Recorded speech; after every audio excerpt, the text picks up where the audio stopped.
બોટાદ જિલ્લામાં પહેલીવાર બરવાડાથી બોટાદ અને ગઢડા, ત્યારબાદ માંડવધારમાં સભા સંબોધી। બોટાદ જિલ્લામાં પહેલીવાર બરવાડાથી બોટાદ અને ગઢડા, ત્યારબાદ માંડવધારમાં સભા સંબોધી હતી। સંવિધાન યાત્રામાં દલિત સમાજના યુવાનો તેમજ અગ્રણીઓ, જેમાં દલિત સમાજના નેતા જિગ્નેશ મેવાણી અને તેમના પિતા પણ રેલીમાં જોડાયા હતા। મનુભાઈ તથા મંજીભાઈ સોલંકી, અશ્વિન મેરિયા ઉપસ્થિત રહ્યા હતા અને ખાસ કરીને બહારથી પધારેલા મહેમાનો નું સ્વાગત કરવામાં આવ્યું હતું।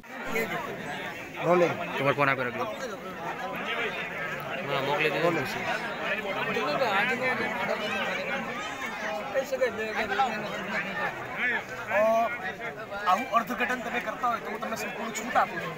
તમારું એ નિર્વિવાદ લક્ષ્ય તો છે જ કે આ પૃથ્વીના ખૂણે ખૂણેથી આરએસએસ અને ભાજપને ભસ્મીભૂત કરવું। અને આ એ જગ્યાએ બેઠો છું માંડવધાર, જ્યાંથી સુરેન્દ્રનગર લોકસભાની અને ભાવનગર લોકસભાની બંને સીટો બહુ નજીક છે અને દલિત સમાજના જે કોઈ પણ મિત્રો છે બધાને મેં ખાસ અપીલ કરી છે કે જે વાસી ઉતરાણ પૂરી નથી થઈ ત્યાં સુધીમાં તમે પ્રતિજ્ઞા લઈ લો।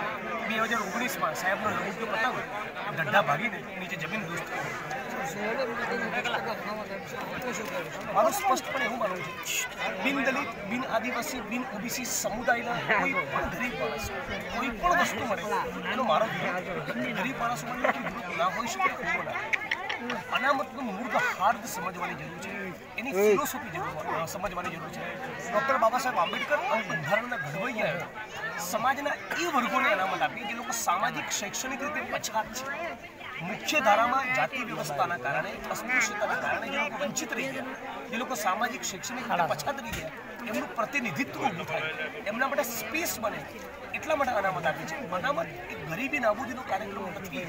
ગરીબી નાબૂદી માટે, ગરીબી નિર્મૂલન માટે રાજ્ય સરકારની, કેન્દ્ર સરકારની ટોટલ 650-700થી વધારે યોજનાઓ હોય છે।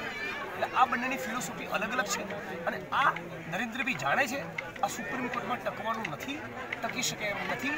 સંવિધાનના કુંડાળા બહારની વસ્તુ છે, એ છતાં જોયું ભાઈ અમે તો આપણો પ્રયત્ન કર્યો તો એવો દંભ કરવા માટે આ ચુનાવી જુમલા છે, ચુનાવી લોલીપોપ છે।